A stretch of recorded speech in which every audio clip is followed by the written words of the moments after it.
In boardrooms across the world, the leaders of the biggest luxury car companies are watching closely. The people behind brands like Bugatti, Ferrari, Lamborghini, Porsche, Mercedes-Benz, and BMW are not just building cars anymore. They are protecting systems worth billions. These CEOs understand that their brands are built on exclusivity, control, and a carefully managed ownership experience. But right now, something is quietly challenging that system, and it is coming from an unexpected place. It is not another big company or a new startup. It is one independent builder, Matt Armstrong, who has been taking apart some of the most complex cars in the world and putting them back together outside official networks. What started as simple rebuild projects has now turned into something much bigger. With every video, he is showing that these machines are not as untouchable as they seem. And now, as he searches for his next project in the United States, possibly an Audi RS6 or Audi RS7, the stakes feel even higher. This is no longer just about fixing cars. It is about changing how people see ownership, repairs, and control. The automotive world is watching closely, because what happens next could influence how these companies operate in the future and how much power they really have over the cars they sell. To understand why this moment feels so important, you have to look at what Matt Armstrong has already done over the past few years. His journey did not begin with million-dollar hypercars. It started with normal rebuilds, learning step by step, making mistakes, and improving with each project. But everything changed when he decided to take on cars that most people would never even think about touching. One of the biggest turning points was his rebuild of a Bugatti Chiron, a car that is often described as one of the most complex machines ever built for the road. Many believe that once such a car is seriously damaged, it can only be repaired by the manufacturer using official tools, official parts, and official procedures. But Matt approached it differently. Instead of seeing it as something impossible, he broke the problem into smaller parts. He studied the structure, understood how components fit together, and slowly began the process of bringing it back to life. Along the way, he showed viewers every challenge, every delay, and every small success. This transparency made a huge difference. People were not just seeing the final result, they were learning how it was done.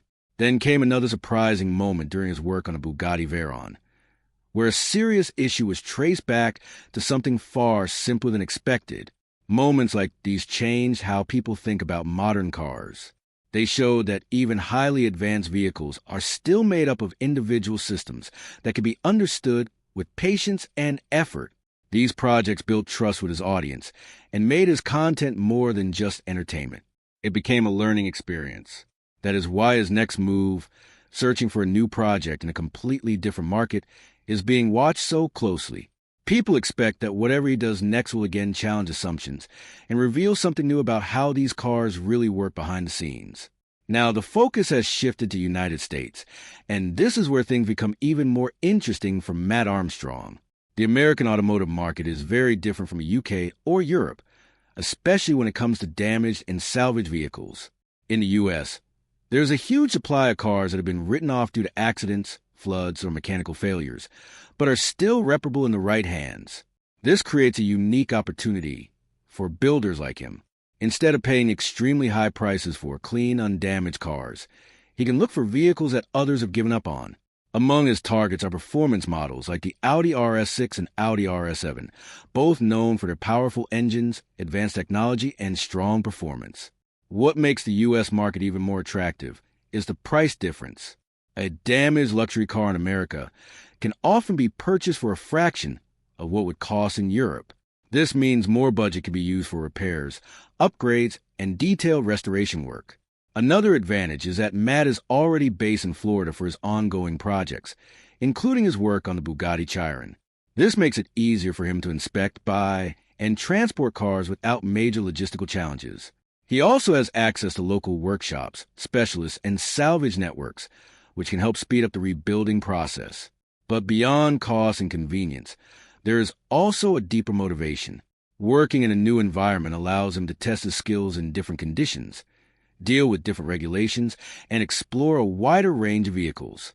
Each market has its own challenges, and by stepping into the U.S. scene, he is opening the door to completely new stories, new problems, and new opportunities to prove what is possible when skill meets determination. The decision to target cars like the Audi RS6 and Audi RS7 is not random at all, and it connects directly to the deeper themes in the work of Matt Armstrong. These cars sit in a very interesting space in the automotive world. They are not hypercars like the Bugatti Chiron, but they are still extremely advanced, fast, and full of modern technology. They represent the type of vehicle that many enthusiasts actually dream of owning in real life.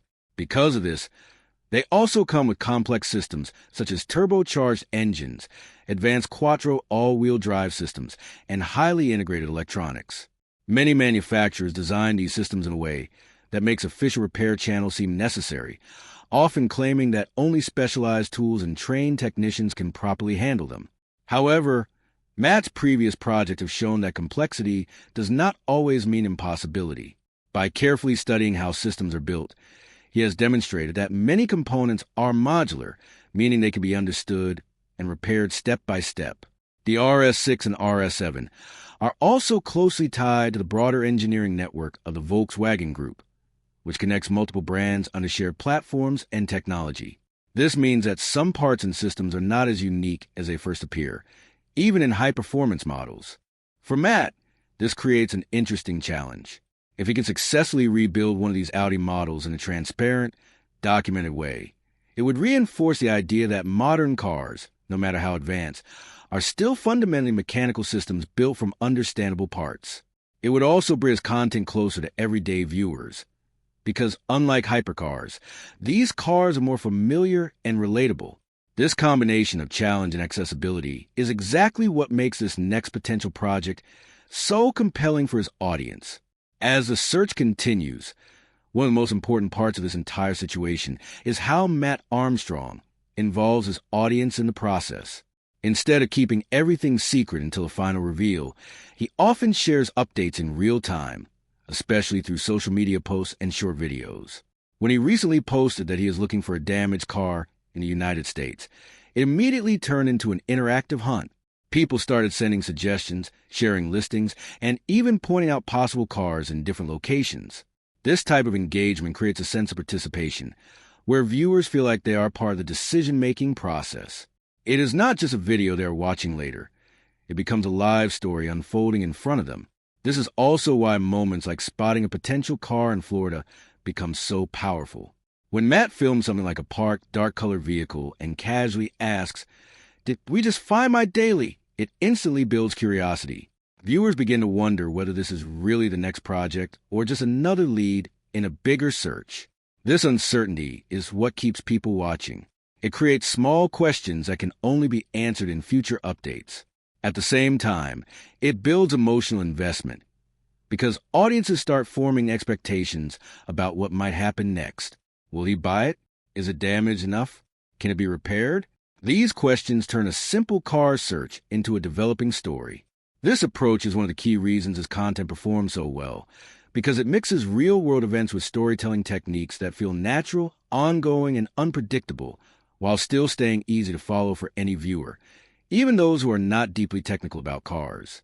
Behind all the excitement around this new search, there's also a much bigger discussion happening in the automotive world about control, ownership, and repair freedom. Modern luxury vehicles are becoming more advanced every year, and with that advancement comes more restriction on how they are serviced. Companies like Bugatti and other high-end manufacturers often design systems that rely heavily on specialized diagnostic tools, official software, and brand-approved repair networks. From a business perspective, this is often explained as a way to maintain safety, performance, and quality standards. However, from the perspective of independent builders and car owners, it can feel like a form of limitation. The work of Matt Armstrong brings this debate into the public eye in a very visual and understandable way. When he takes a heavily damaged car and slowly rebuilds outside of official systems, he is not just fixing a vehicle. He is demonstrating that knowledge and skill can sometimes bypass strict manufacturer boundaries. His rebuild of the Bugatti Chiron showed how even extremely complex engineering can be broken down into smaller, manageable systems. This does not mean manufacturers are wrong to create structured repair networks, but it does raise questions about balance. How much control should a manufacturer have after a car is sold? How much freedom should an owner or independent mechanic have to repair or modify their own property? These are not simple questions, and there is no single correct answer. But what Matt's content does is encourage people to think about them in a practical way, not just as theory. By showing real-world repair step by step, he turns an abstract debate into something visible, understandable, and open for discussion among everyday viewers. As anticipation builds around the next potential project, the expectations surrounding Matt Armstrong continue to grow. Every new update, whether it is a social media post or a short clip from a workshop, is analyzed by viewers trying to guess what he will do next. If the upcoming project turns out to be an Audi RS6 or an Audi RS7, it will likely follow the same pattern that has made his previous build so popular: a damaged car, a detailed inspection, a step-by-step repair process, and a final transformation that surprises many people. What makes this formula so effective is not just the car itself, but the way the story is told. Each stage of the rebuild includes challenges that feel real, such as missing parts, unexpected mechanical failures, or hidden damage that only appears once work begins. These problems create natural tension, because viewers are constantly wondering how he will solve them. At the same time, the explanations remain simple enough that even people without technical knowledge can follow along. This balance between complexity and clarity is one of the strongest parts of his content style. It allows both car enthusiasts and casual viewers to enjoy the journey. The emotional structure is also important. There is always a sense of progress, from a broken vehicle that looks beyond repair to a finished product that is fully functional again. This transformation creates satisfaction and keeps audiences engaged over long videos or multi-part series.